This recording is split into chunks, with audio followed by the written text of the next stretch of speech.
गिरीश जी, पहले ही दिन हंगामा बढ़ा और विधानसभा ऐसी लग रही थी जैसे अखाड़ा। आपको क्या लग रहा है कि विपक्ष ने इस बार सही नब्ज पकड़ ली सरकार की, या एकदम जल्दबाजी में सिर्फ विरोध ही विरोध दिखाई दिया? कुछ तो सस्ता लो, सब बढ़िया लो, इसमें क्या खास बात है? थोड़े में ज्यादा स्वाद, यही तो है इसकी खास बात। प्रायोजक हैं cancer healer centre, a new beginning. हाँ देखिए, विपक्ष का काम तो सरकार को मुद्दों पर घेरना है। जी। और कल मैं अखबारों के जरिए जाना कि समाजवादी पार्टी जो मुख्य विपक्षी पार्टी है उत्तर प्रदेश में, उसके सुप्रीमो ने, अखिलेश यादव जी ने अपने विधायकों के साथ बैठक की थी और उन्हें मुद्दों के आधार पर सरकार को घेरने के बारे में नसीहत दी थी। तो आज उसका रूप दिखाई दिया। और दूसरे ये कि विपक्ष कोई कई ऐसे सवाल हैं जिनको विपक्ष आज ऐसा नहीं है कि सब कुछ खारिज गया। अब जिस तरह से अमेरिका से भारतीय नागरिक हथकड़ियों में आ रहे हैं, उसको प्रदर्शित करने में वो कामयाब रहे। जिस तरह से कुंभ में और कुंभ के बाहर कुंभ में आने वाले लोगों की दिल्ली से लेके और जगह जगह मौतें हो रही हैं, उसको भी वो जताने और बताने में कामयाब रहे। और शायद उनकी शंका ये थी कि राज्यपाल महोदया से वे इन दोनों मुद्दों पर खासकर कुंभ के सवाल पर वो सरकारी पक्ष को, जो उनका स्थायी पक्ष है, जो शासकीय पक्ष है, उसे रखवाना चाहते हैं। इसलिए वो भाषण में शुरू से ही विरोध किए। लेकिन दूसरा सवाल ये भी है कि उनका पूरा भाषण अगर सुन लिया जाता राज्यपाल महोदया का, जी। तो भाषण में जो बातें आती उस पर चर्चा करने में विपक्ष को कामयाबी मिलती, अच्छे से कामयाबी मिलती। लेकिन वो भाषण पूरा हो नहीं पाया और उस भाषण में जो मुद्दे थे वो सामने आ नहीं पाए। तो फिर जो विरोध रहा वो ऐसा लगा कि ये विरोध के लिए विरोध है और ये मुद्दों पर विरोध नहीं। हालांकि विरोध मुद्दों पर होना चाहिए था। तो इसमें विपक्ष नाकामयाब रहा है। लेकिन उसके बाद जो कुछ हुआ भाषा को लेकर के, वो मैं कहता हूं कि जो हमारे आदरणीय मुख्यमंत्री जी हैं, मैं तो बहुगुणा जी और नारायण दत्त तिवारी और दूसरे मुख्यमंत्रियों के काल को भी जानता हूं, बहुत पुरानी बातें हैं ये। लेकिन विपक्षी जब उठाता था तो वो अपनी शालीनता से ही उनके गुस्से को शांत कर दिया करते थे। लेकिन हमारे जो वर्तमान मुख्यमंत्री हैं, उनकी तो नाक पर 100 डिग्री गुस्सा हमेशा कायम रहता है। और जब वो कोई सवाल पे वो गिरते हैं या उनकी सरकार गिरती नजर आती है तो वो फट पड़ते हैं, बरस पड़ते हैं। ये भी लोकतांत्रिक मूल्यों का तकाजा नहीं है। तो कहीं न कहीं लोकतांत्रिक मूल्यों की अवहेलना और अवमानना जाने अनजाने दोनों तरफ से हुई है। और इससे दोनों दलों का नुकसान नहीं हुआ। न भारतीय जनता पार्टी का कोई नुकसान है, उन्होंने अपनी नीति के अनुसार अपने लोगों को संबोधित किया। और न समाजवादी पार्टी का कोई नुकसान है, उन्होंने अपने फॉलोअर्स को अपने तरीके से संबोधित किया। इसमें नुकसान जो है वो लोकतंत्र का है और लोकतांत्रिक प्रक्रियाओं का है। इससे बचा जाना चाहिए। हमारा देश बड़ी मुश्किल से इन 70-75 सालों में लोकतांत्रिक रास्ते पर आया है। और जगह जगह अगर लोकतंत्र का हनन हो रहा है तो उससे जनता को भी मुसीबत मिलती है और लोकतंत्र को भी मुसीबत पैदा होती है।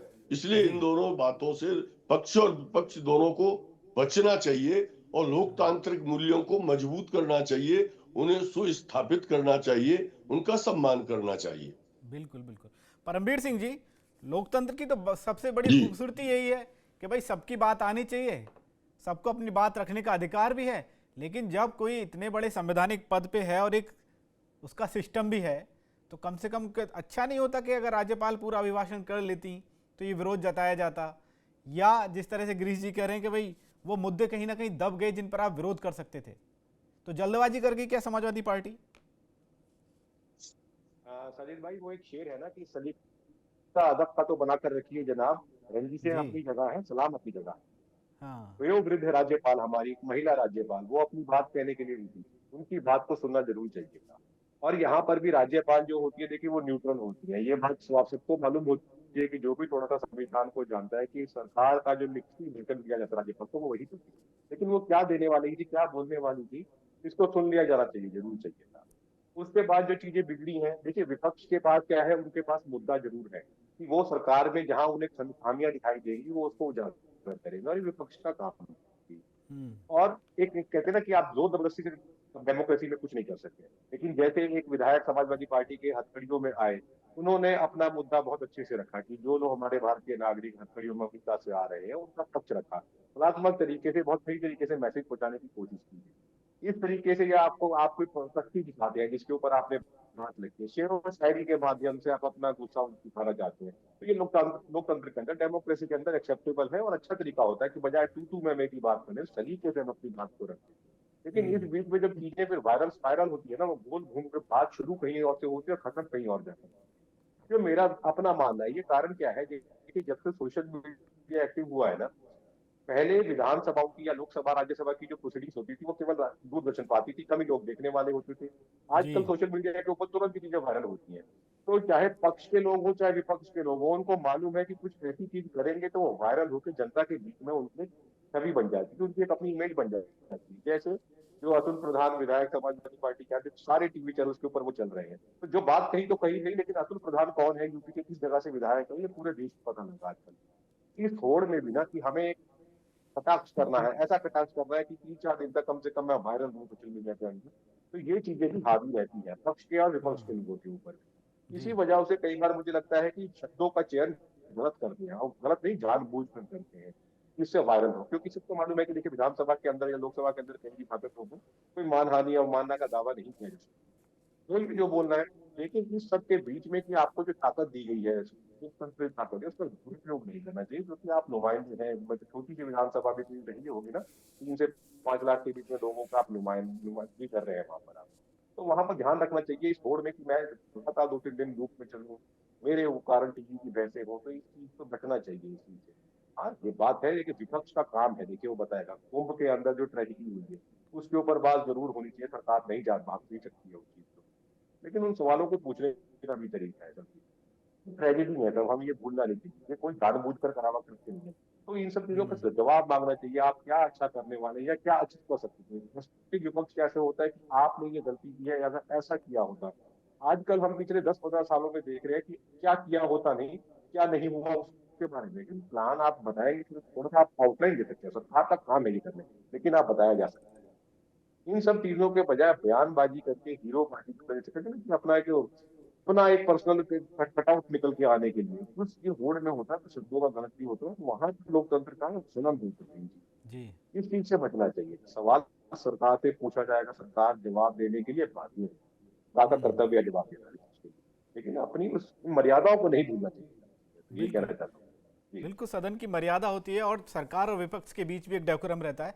प्रमोद मिश्रा जी जुड़ गए हैं भारतीय जनता पार्टी से और अशोक यादव जी अभी जुड़ने वाले हैं हमारे साथ। प्रमोद जी, बजट सत्र के पहले ही दिन ये जो तस्वीर दिखी और जो तेवर और जो ट्रेलर कल विपक्ष ने दिखाया था, आज उसका तेवर दिखा दिया। उन्होंने तो साफ जता दिया था साहब कि सरकार के जो मुद्दे हैं या उनका विरोध तो किया जाएगा, अब वो महाकुंभ हो, बेरोजगारी हो, तमाम मुद्दे हों। अब समाजवादी पार्टी के जो विधायक थे एकदम वो अपनी झांकी तैयार करके भी लाए थे, अतुल प्रधान जैसे कि तमाम हमारे मेहमान बात कर रहे हैं और सोशल मीडिया पर भी वायरल रहे। अपने आप को उन्होंने जंजीरों में जकड़ा और अमेरिका वाला मामला वो यूपी विधानसभा में उठा रहे थे। तो क्या आपको लगता है कि ये वायरल होने का खुमार था वही, या विपक्ष का आज का जो रवैया रहा वो सरकार पे थोड़ा भारी पड़ गया? नहीं नहीं, सरकार पे भारी पड़ गया या नहीं पड़ गया, अब ये तो राजनीतिक विश्लेषकों अथवा आप लोगों का अधिकार है, आप उस पर जी। विश्लेषण कर सकते हैं। इससे पहले कि मैं कुछ बोलूं, पहले तो आपको नमस्ते और जी नमस्कार। परमवीर जी को और गिरीश जी को सादर प्रणाम। आपके दर्शकों को भी मेरा विनम्र अभिवादन। देखिए, विपक्ष को अपनी भूमिका तय करनी पड़ेगी। सिर्फ विपक्ष का काम विरोध करना है और उससे उसकी प्रासंगिकता बनी रहेगी, या विपक्ष एक संवेदनशील प्रतिपक्ष के रूप में काम करेगा, ये उसको तय करना पड़ेगा। मैं ये नहीं कह रहा हूं कि विपक्ष पूर्णतया दिशा विहीन है या वो है, लेकिन उसको अपनी इस समय में अपनी प्रासंगिकता बनाए रखने के लिए ये तमाम विषय जो उठा रहे हैं, अब उनके हिसाब से वो तर्कसंगत भी हो सकते हैं, अच्छे भी हो सकते हैं, लेकिन क्या आवश्यकता थी कि महामहिम राज्यपाल के अभिभाषण को ही पूरा ना होने दिया जाए? और अगर ये है किसी का कहना, जैसे अभी आपने माता प्रसाद पांडे जी को बोलते दिखाया कि वो जो भगदड़ में दुर्भाग्यपूर्ण घटना हुई और उसमें जो कुछ लोगों का निधन हुआ, उससे दुखी थी, उसको शामिल करना चाहिए। माता प्रसाद जी बताएंगे क्या 2013 में जब भगदड़ मची थी तो उनके समय में क्या महामहिम राज्यपाल के अभिभाषण में वो वक्तव्य शामिल किया गया था क्या? और उसको लेकर के विपक्ष में बैठे हुए दूसरे लोगों ने क्या हो हल्ला और हंगामा इस तरह से किया था क्या? ऐसा तो नहीं, मुझे तो कम से कम ज्ञात नहीं। कुछ तो सस्ता लो, सब बढ़िया लो, इसमें क्या खास बात है? थोड़े में ज्यादा स्वाद, यही तो है इसकी खास बात। प्रायोजक हैं cancer healer centre, a new beginning.